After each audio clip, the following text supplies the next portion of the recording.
శ్రీ సాయినాథాయ నమః. శ్రీ సాయి సచ్చరిత్రము 15వ అధ్యాయం. నారదీయ కీర్తన పద్ధతి. చోల్కర్ చక్కెరలేని టీ 2 బల్లులు. 6వ అధ్యాయంలో షిరిడీలో జరుగు శ్రీరామనవమి ఉత్సవము ఎట్లు ప్రారంభమయ్యను, ఆ సమయంలో హరిదాసుని తెచ్చుట ఎంత కష్టముగా ఉండేది. తుదకు ఆ పనిని దాసగను మహారాజు నిర్వహించినట్లు బాబా శాశ్వతముగా నియమించుట, దానిని ఇప్పటి వరకు దాసగను జయప్రదముగా నడుపుట అనున్నవి చదువులు జ్ఞాపకమందుంచుకునియే ఇందురు. ఈ అధ్యాయములో దాసగను హరికథలను ఎట్లు చెప్పువారో వర్ణింతును. నారదీయ కీర్తన పద్ధతి. సాధారణముగా మహారాష్ట్ర దేశములో హరిదాసులు హరికథ చెప్పునప్పుడు ఆడంబరమైన నిండు అంగరఖాలు వేసుకునేదారు. తలపైన పాగా కాని, ఒక విధమైన ఎర్రని మహారాష్ట్ర టోపీ కాని, పొడవైన కోటు, లోపల చొక్కా, పైన ఉత్తరీయము, మామూలుగా ధరించేది దోవితని కట్టుకునేదారు.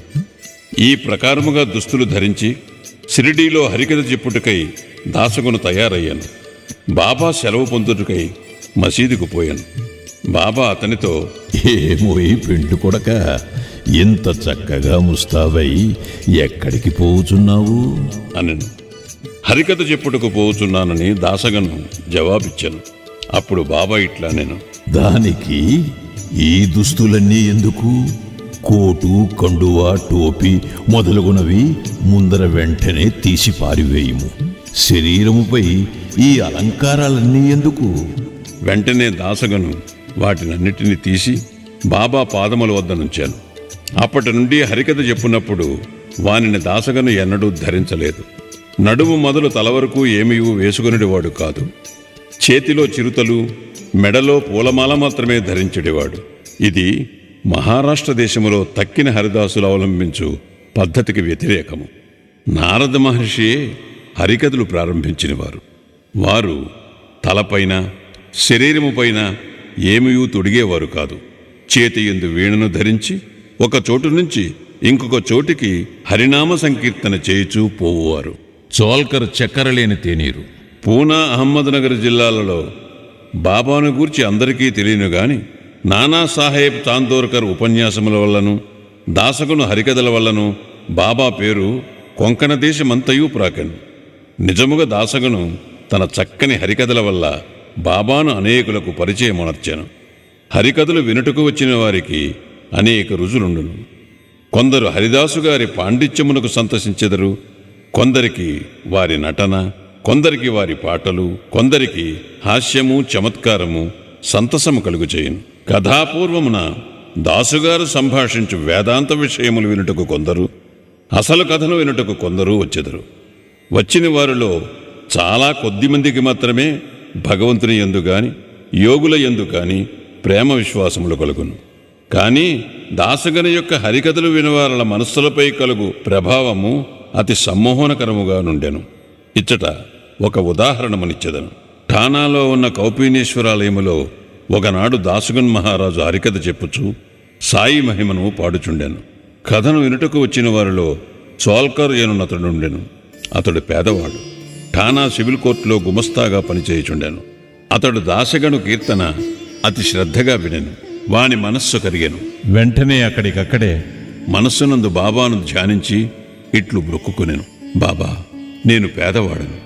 నా కుటుంబమునే నేను పోషించుకునలేకున్నాను. మీ అనుగ్రహము చేత సర్కారు వారి పరీక్షలో ఉత్తీర్ణుడనై స్థిరమైన ఉద్యోగము లభించినచో నేను షిరిడీకి వచ్చేదను. నీ పాదములకు సాష్టాంగ నమస్కారము చేసేదను. నీ పేరున కలకండ పంచిపెట్టెదను. బాబా కృపచే చోల్కర్ పరీక్షలో పాస్ అయ్యాను. స్థిరమైన ఉద్యోగము దొరికెను.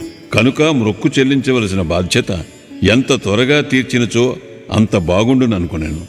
చోల్కర్ బీదవాడు. వాని కుటుంబము చాలా పెద్దది. కనుక షిరిడీ యాత్ర చేయుటకు ఖర్చు పెట్టుకునలేకుండాను. ఎవరైనా పర్వత శిఖరమునైనా దాటవచ్చును గాని బీదవాడు తన ఇంటి గడపనే దాటలేడని కదా లోకోక్తి. చోల్కర్ గెటులైన శ్రీ సాయి మొక్కును త్వరలో చెల్లించవలనని యాతృత కలిగాను. కావున తన సంసారమునకు అగు ఖర్చులను తగ్గించి కొంత పైకమును మిగుల్చవలనని నిశ్చయించుకొనెను. తేనీటిలో వేయు చక్కెరను మాని ఆ మిగిలిన ద్రవ్యమును దాచుటకు ప్రారంభించెను. ఈ విధముగా కొంత ద్రవ్యమును మిగిల్చిన పిమ్మట షిరిడీకి వచ్చి బాబా పాదములపై పడెను. ఒక టెంకాయ బాబాకు సమర్పించాను. తాను మొక్కుకున్న ప్రకారము కలకండ పంచిపెట్టాను. తన మనస్సులోని కోరికలన్నీ ఆనాడు నెరవేరినవనియు తనకు ఎంతయో తృప్తిగా ఉన్నదనియు బాబాతో చెప్పాను. చోల్కర్ బాపు సాహెబ్ జోగు గృహమందు దిగెను. అప్పుడు వీరిరువురూ మసీదులో నుండిరి. ఇంటికి పోటుకై వారు లేచి నిలువగా బాబా జోగును పిలిచి ఇట్లనెను, నీ అతిథికి టీ కప్పులో విరివిగా చక్కెర వేసి ఇమ్ము. ఈ పలుకులలోని భావమును గ్రహించిన వాడి సోల్కర్ మనస్సు కరిగెను. అతడు ఆశ్చర్య నిమగ్నుడయ్యాను. వాని కండు బాష్పములచే నిండెను. తిరిగి బాబా పాదములపై పడెను. జోగు కూడా ఈ మాటలు విని టీ కప్పులో చక్కెర ఎక్కువగా కలుపుటైన దాని భావము ఏమై ఉండునని యోచించెను. బాబా తన పలుకులచే సోల్కర్ మనస్సునందు భక్తి నమ్మకములను కలుగుజేయవల్లని ఉద్దేశించాను. వాని మృక్కు ప్రకారము తనకు రావలసిన కండ చక్కెర ముట్టినదనియు తేయాకు నీళ్లలో చక్కెరను ఉపయోగించకపోవటయను రహస్య మనోనిశ్చయమును చక్కగా కనుగొన్ననియు చెప్పాను. బాబా ఇట్లు చెప్పనుద్దేశించాను. నా ముందర భక్తితో మీ చేతులు చాపినచో వెంటనే రాత్రింబవళ్ళు మీ చెంతనే ఉండెదను. నా దేహము ఇచ్చట ఉన్నప్పటికీ సప్త సముద్రములకు అవ్వల మీరు చేయుచున్న పనులు నాకు తెలియను. ప్రపంచమున మీకిచ్చవచ్చిన చోటుకు పోవుడు నేను మీ చెంతనే ఉండెదను. నా నివాస స్థలము మీ హృదయమునందే గలదు. నేను మీ శరీరములోనే ఉన్నాను. ఎల్లప్పుడూ మీ హృదయములోనూ సర్వజన హృదయములందు గల నన్ను పూజింపుడు. ఎవరు నన్ను ఈ విధముగా గుర్తించెదరో వారు ధన్యులు, పావనులు, అదృష్టవంతులు. బాబా సోల్కర్కు ఎంత చక్కని ముఖ్యమైన నీతిని ఈ విధముగా బోధించినో కదా. 2 బల్లులు. ఈ అధ్యాయమును 2 చిన్న బల్లుల కథతో ముగించదము. ఒకనాడు బాబా మసీదులో కూర్చుని ఉండెను. ఒక భక్తుడు బాబా ముందర కూర్చుని ఉండెను. ఒక బల్లి టిక్కు టిక్కుమని పలికాను. కుతూహలమునకై ఆ భక్తుడు బల్లి పలికిన దానికి అర్థమేమని బాబాని అడిగాను. అది శుభశకునమా లేక అశుభమా అని ప్రశ్నించాను. తన చెల్లెలు ఔరంగాబాదు నుండి తనను చూచుటకు వచ్చునని ఆ బల్లి ఆనందించుచున్నదని బాబా పలికెను. అప్పుడు భక్తుడు నిర్ఘాంతపోయి కిమ్మనక కూర్చుండాను. బాబా పలికిన దానిని అతడు గ్రహించలేకుండాను. కొంత తడివైన పిమ్మట ఔరంగాబాదు నుండి ఎవరో గుర్రముపై బాబా దర్శనమునకై షిరిడీకి వచ్చిరి. అతడింకనూ కొంత దూరము పోవలసి ఉండెను. కానీ వాని గుర్రము ఆకలిచే ముందుకు పోలేకుండెను. గుర్రమునకు ఉలవలు కావలసి ఉండెను. తన భుజముపైనున్న సంచిని తీసి ఉలవలు తీసుకుని వచ్చుటకై పోవునప్పుడు దానిలోనున్న ధూళిని వదిలించాను. అందులో నుండి ఒక బల్లి క్రిందపడి అందరూ చూచుచుండగా గోడనెక్కాను. ప్రశ్నించిన భక్తుని గదంతా గమనించమని బాబా చెప్పాను.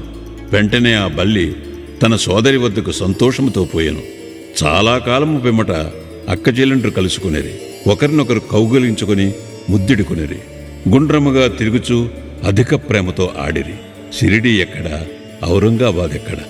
గుర్రపు రౌతు ఔరంగాబాదు నుంచి బల్లిని తీసుకుని షిరిడీకి ఎట్లు వచ్చాను. రాబోయే 2 అక్కచెల్లెండ్రు కలియుదురనియు బాబా ముందుగానే ఎట్లు చెప్పగలిగాను. ఇది అంతయు బహు చిత్రముగానున్నది. ఇది బాబా సర్వజ్ఞుడని నిరూపించుచున్నది. ఉత్తర లేఖనము. ఎవరైతే ఈ అధ్యాయమును భక్తి శ్రద్ధలతో నిత్యము పారాయణము చేసిదరో వారి కష్టములన్నయు శ్రీ సాయినాథుని కృపచే తొలగును. 15వ అధ్యాయము సంపూర్ణము. సద్గురు శ్రీ సాయినాథార్పణమస్తు. శుభం భవతు. 2వ రోజు పారాయణము సమాప్తం.